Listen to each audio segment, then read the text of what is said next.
Hello, I'm Marilee Rosine Beasley, and I want to read an email that I sent to President Trump. I sent this, this is my fourth email that I've sent to President Trump. What I do is I take that same email that I write and I send it to many in leadership, many Houston Chronicle reporters. I also have notified the Epic Times about some of the things I've written. I want to read this to you now. I sent this yesterday. Dear President Trump, my name is Marilee Rosine Beasley. I have written you 3 other times. I am a public health nurse and I want to make some suggestions. I used to work for the Harris County Health Department. I recommend that you suggest that everyone go back to work. The hourly workers are unable to pay their bills. I understand that the domestic violence numbers have increased. It is very scary when people can't pay their bills and feed their children. I recommend that you suggest everyone go outdoors as much as possible. I don't understand how the governor of Florida thinks it makes sense to close the beaches. The sunlight will probably kill the coronavirus. How does it make sense to close the great outdoors? Nursing homes and assisted living are filled with clients who are elderly and medically fragile. These are the people who will most likely succumb to the regular flu and the coronavirus. Hospitals are filled with very nasty germs like MRSA.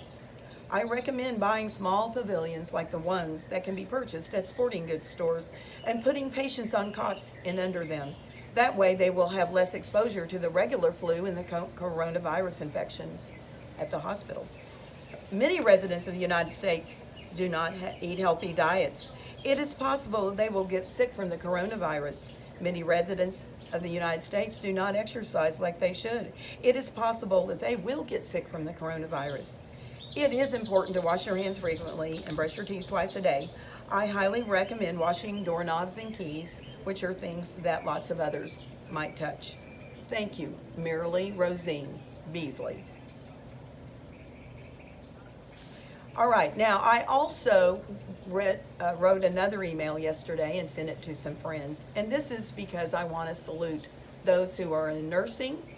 I want to salute those who help nursing, which would be even people like paramedics, medics in the field that take on the role that is similar to nursing.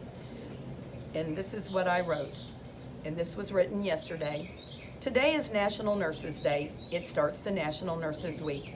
It will end on May 12th. Florence Nightingale is the founder of modern nursing. May 12th is her birthday. I honor her being bold, brave, and courageous. She helped the British Army save themselves from catastrophe. She served in the Crimean War. I have been to the museum in London, which honors her. She was quite the remarkable woman. She was tutored by her father. She was able to speak several languages. She knew statistics. She was an early user of the pie chart. She kept track of what was going on with the patients, the soldiers, after the Crimean War. She died when she was 90. For the last few years of her life, I believe that she was bedridden. She had to fight her family because the aristocracy, they didn't become nurses. Her dad came around. It took her sister and her mother years to get over all of this. Please consider thanking a nurse this week. Please consider thanking the mothers, the aunts, the grandmothers, and anyone else who has helped nurse a loved one back to health. I am a licensed nurse. I am proud to be part of this profession. I also honor anyone who helps take care of families wherever they are and whether they ever went to nursing school like I did. Most of the time, it is women who take on this role. Women are the unsung heroes most of the time. This is also Mother's Day weekend. I want to honor all of the people who help raise kids. These might be aunts and grandmothers and friends who help. Sometimes it might be a grandfather who helps. It takes all of us to raise the children the right way.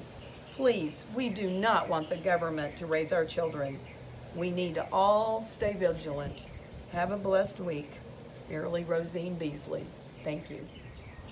I have collected some mugs over the years.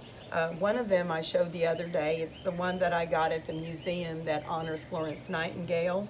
She lived from 1820 to 1910, and she wrote these words, Health is not only to be well, but to be able to use well every power we have. And it has the date 1893 on here. Now, I was at an educational bookstore and they were phasing out some of their nurse mugs. And I picked some up, brought them home, and this talks about some things, the roles of nurses. It says vital statistics. The decade that nurses were first regularly allowed to use thermometers was 1880. The decade that nurses were first regularly allowed to use stethoscopes was in the 1950s. The decade that nurses stopped having to stand when a doctor entered the room was the 1960s. So anyway, I wanted to share this with you. Now, this is also what I'd like to read. It says here, nurse, healing hands, a caring heart, a special difference. So please this week remember all of the people that have helped nurse others back to health. I believe in wellness and prevention.